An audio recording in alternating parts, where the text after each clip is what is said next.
I think that after the round of 16 crash out, it was inevitable that they would part ways, depending on how that happened. I think just his record in major tournaments, 3 wins in 10 matches for the U.S. women's national team, that might be okay in other places, but I think that with the dominance that the U.S. women's team has shown, it's important to continue that, and he might not have been the right person to move forward there more than anything. And no, not surprised. He's been very unsuccessful in major tournaments. And that was the final straw. Yeah, you mentioned that he was not successful. Let's actually take a look at their record and how the U.S. women's national team performed under Vlatko. He took over the role in October of 2019, a 51-9-5 record. This is the stat, though, that is kind of indicative of how this all went. 3 wins in 10 matches at the major tournaments.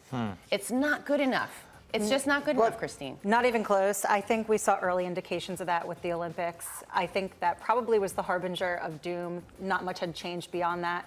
We entertained, I'd say, a lot of his changes and his experimentation that were probably needed at the time. But I think we are now several years beyond where we should be. Kind of took all of that progress that we had made as a lead in sort of this like dominance as a U.S. side and kind of squandered it in ways that are unimaginable, where we have players that are not optimal for their positions, or seeing players that are getting few minutes that even in this last tournament, kind of inexplicable. There's just too much talent for us to be doing this poorly. You think we took a step back? Yes. I think that after the Olympics, it should have been a huge wake-up call, and there should have been a change made there, and I don't think there was.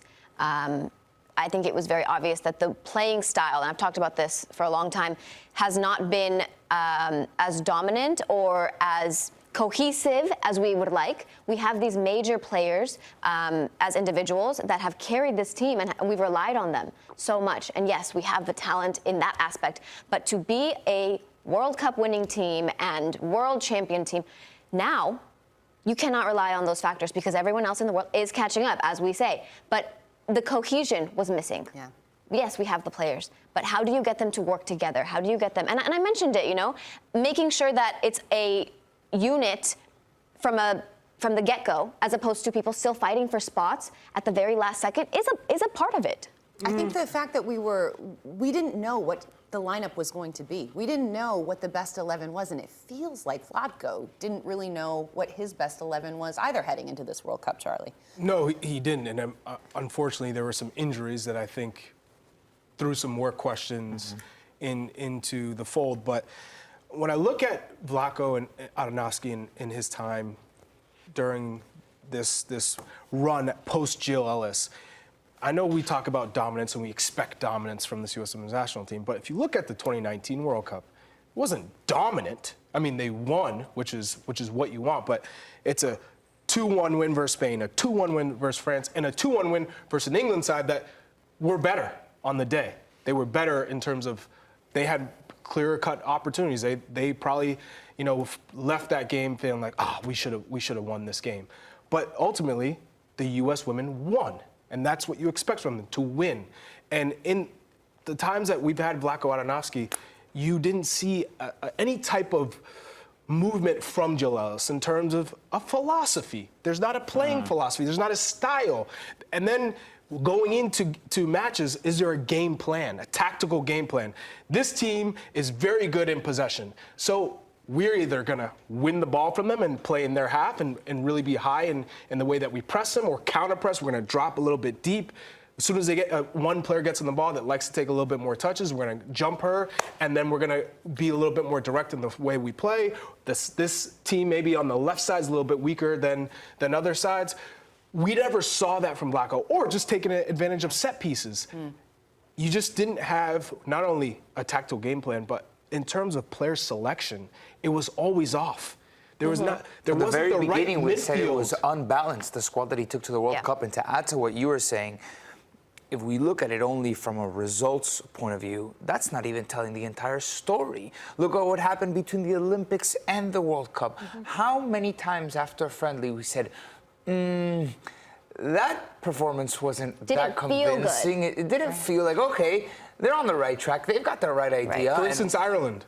Yeah. 45 minutes, Ireland played them off the park.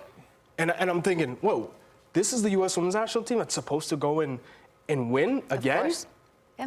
Yeah. The alarm to bells Charlie's have been point, ringing. though, too, out of possession, I think what we're seeing that is very atypical that we haven't seen before is this weird rigidity. They're unable to sort of be nimble and adjust properly. And that's something that I don't think we've ever seen of the U.S. women's national team side. Yes. It's very peculiar because You're it's almost like, absolutely guys, right. like you Christine, need to be able it's to that. improv on the fly. It's like, I don't know exactly what's that. The happening here. ability to adjust is something that we haven't been able to see. So, mind you, we talk about these quotes that have come out where Vlatko has said, reportedly, that he wanted Alex Morgan to play in a Katarina Marcario style of play. That's not who she is. Yeah. So you have to kind of say, these are the players that I wanted have. to play like Marta.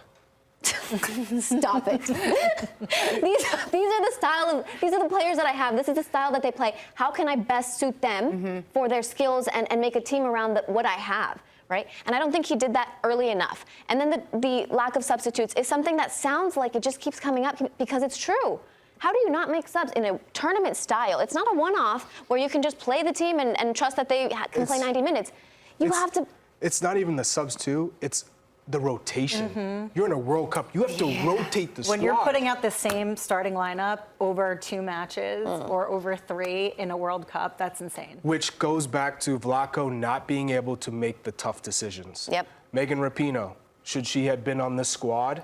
She was not. I had no problem with her being on the squad. No, but playing, having that level of importance, playing. Yes. And having those tough Absolutely. discussions. Alex Morgan, as much as she's done, you wanted him to rest her Yes. in that second group stage match. The game against I Netherlands remember. was a perfect opportunity to say, Sophia Smith, I'm going to try you at the 9. Yeah. Right. And her style is vastly different from Alex Morgan. And then you can say, let's see what a Trinity Rodman on one side and Alyssa Thompson or a Lynn Williams, what that looks like. And switch that up. And then the midfield, having some diversity in the midfield. Can we keep the ball?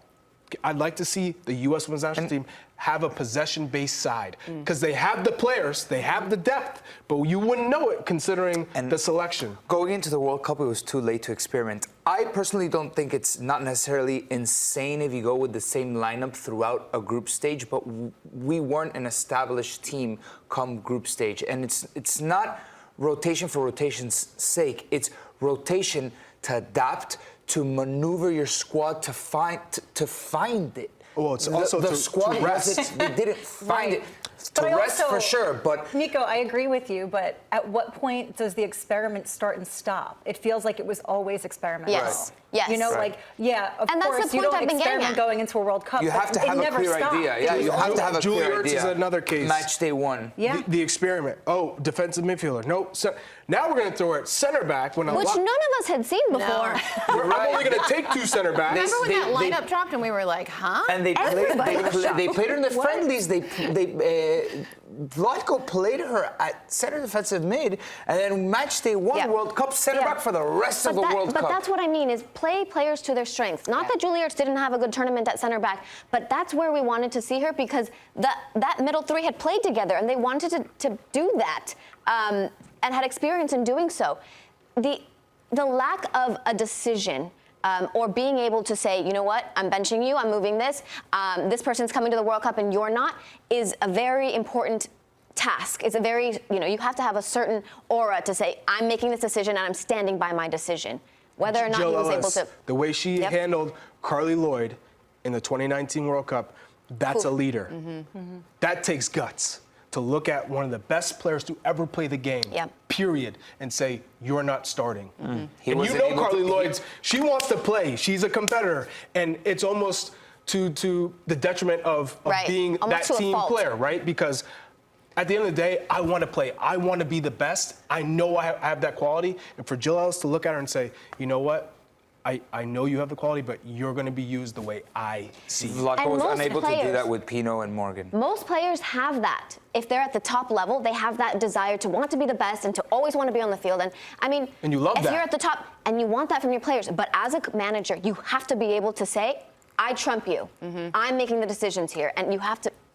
It's a I tough don't know if that was- conversations. And Vlatko was the coach from outside looking in. He wanted everyone to be his friend. You wanted to be even in his well-liked by parting everybody. comments, it was very, they're my friends, I love them, you know, and it's Yeah. like, I love that a manager respects, you know, his players so much and cares about them so much, but at a certain point you have to say, I have to You're in separate control. that. You can have both. It's called managing. I mean, it's Yeah. literally like you are a Managing manager people, for a reason. shockingly enough, not an easy Managing job, people right? is- yeah, that is literally the job.